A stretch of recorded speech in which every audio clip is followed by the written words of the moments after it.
between the Portland Trail Blazers and New Orleans Pelicans is in the books. Anthony Davis secured his first ever playoff win with a truly dominant performance, scoring 35 points, grabbing 14 rebounds, and blocking 4 shots.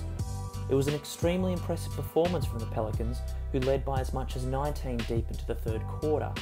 However, Portland rallied late behind a resurgent Damian Lillard, who had been held in check for much of the night. In the end, Drew Holiday's game-winning block on Pat Connaughton was enough to seal the 2-point win for New Orleans. In today's film review, I want to touch on 3 things that I noticed from the game. The first is Drew Holiday and the Pelicans' defense. The second is the offensive rebounds for Portland. And the third is the Pelicans' guard play late in the game. So first, let's take a look at the Blazers' first offensive possession. I think it's important to look at this because it signals what the Pelicans' strategy is in containing Lillard and McCollum for the entire game. CJ McCollum brings the ball up the court and hands the ball off to Evan Turner.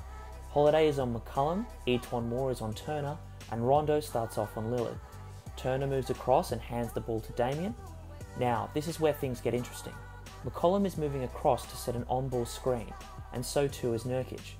In my last video, I discussed how the Blazers love to set double screens to free up their guards.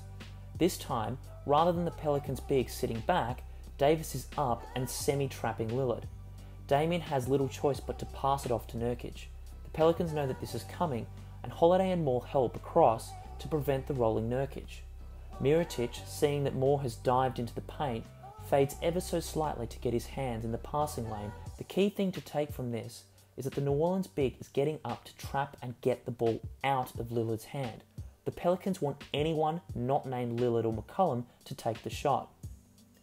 Later in the game, the Pelicans moved Holiday onto Lillard. Here in this play, the Blazers want to get Dame going. They've been in a shooting slump up until this point, so a nice open look to free up their lead guard is on the cards.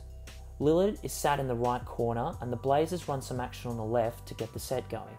After Nurkic sets a screen for Napier, he begins to move down towards the baseline. Dame, who is being fronted by Holiday, starts to move towards Nurkic. At this point, it looks as if Lillard is going to have a wide open shot. Youssef has his body on Drew, with Mirotic relatively unaware of the screen being set. But this is where Holiday is so amazing. He jumps to his left, swims across and recovers, and blocks Lillard's shot. This was absolutely brilliant from Holiday, and he was hassling Lillard all night long. His ability to not only navigate the screens, but have the speed and length to contest what is usually a nice look was vital in securing the Pelicans the win. The Pelicans' strategy of getting the big to contain continued into the night. This example was one of mine and Doris Burke's favourite. Damian Lillard knows if he goes around the screen that Mirotic will contain it, so he sets Holiday up before driving to his left. Drew doesn't bite and has the lateral quickness to contain him. Lillard navigates back around the screen, but Mirotic jumps out to contain him. Damian then makes a nice bounce pass to Aminu, splitting the 2 defenders. This is exactly what the Pelicans want. They want the ball out of Lillard's hands. Darius Miller does a fantastic job of helping out Mirotic, giving him enough time to recover to help the helper. Nico then gets the deflection and the steal. For me, this is the best clip showcasing Drew's individual brilliance, but also how the Pelicans work as a team to stop the Blazers' guards. This play would not have worked had they not all been working together to execute a brilliant coaching strategy. I would expect the Blazers to adjust for Game 2, with the big man starting to slip the screen. This will give them plenty of open looks both at the basket but also behind the 3-point line. The second aspect of last night's game I want to touch on was the offensive rebounding from Portland. The Blazers scored a measly 36 first half points, but it would have been much worse if not for the offensive rebounding. Ed Davis, Al-Farouq Aminu, and even Evan Turner were grabbing a lot of boards on the offensive end.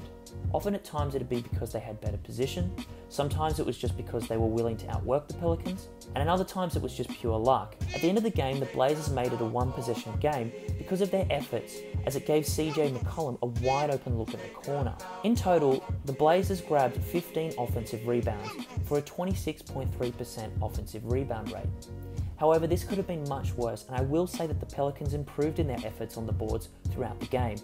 Rajon Rondo was especially important as he corralled 8 defensive rebounds, many of them contested. As the series goes along, I would expect Portland to really attack New Orleans on the glass. The Pelicans had a 12-point lead heading into the fourth quarter, So how did the Blazers get back to within 1? Let's run through the Pelicans players on offense, because after some very stellar play from the guards, things turned into a mess late in the game. 8:58, and the Pelicans go to the Spanish pick and roll to spark their offense after a couple of dud possessions. Just quickly, the Spanish pick and roll is when the big sets a pick on the ball handler's defender. Then an off-ball player sets a screen on the screener's defender. This man then pops up to the top of the 3, and then the big man will roll to the basket. Here, Clark gets a good screen on Ed Davis, and Rondo makes the layup. 8:05, and the Pelicans go back to the Spanish pick and roll.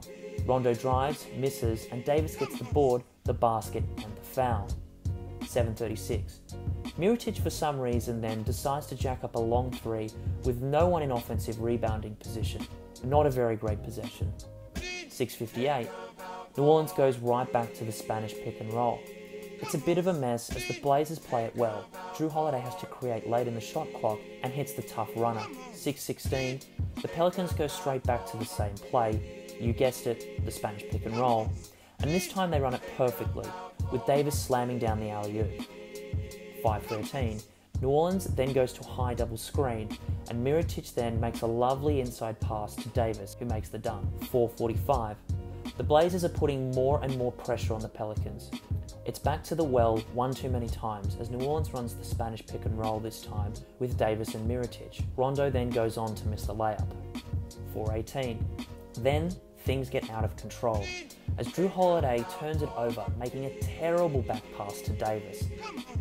3:42. After a shot clock turnover and a long Davis jumper that misses, New Orleans runs a set to nowhere and then is bailed out as Ian Clark hits a chaotic 3. 2:09.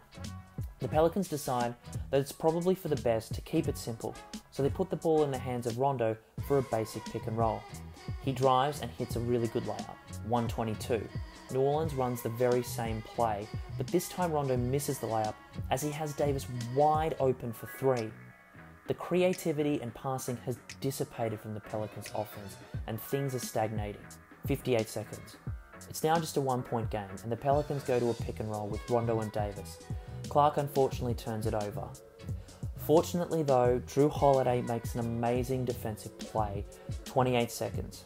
New Orleans waits the opportunity though, as Davis takes a long 3 after the play breaks down, with Clark driving to nowhere.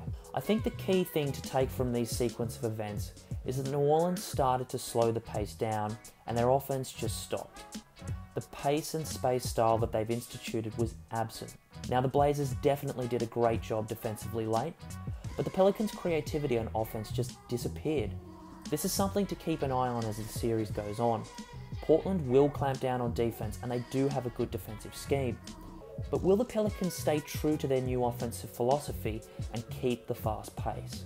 Well, that's about it for this film review. Game 2 is on Tuesday night. The Blazers are in a must-win situation as they most certainly do not want to be down 2-0 heading to New Orleans. If you have time, please give this video a like, subscribe to the channel, and be sure to follow both Bourbon Street Shots and myself on Twitter. Until next time.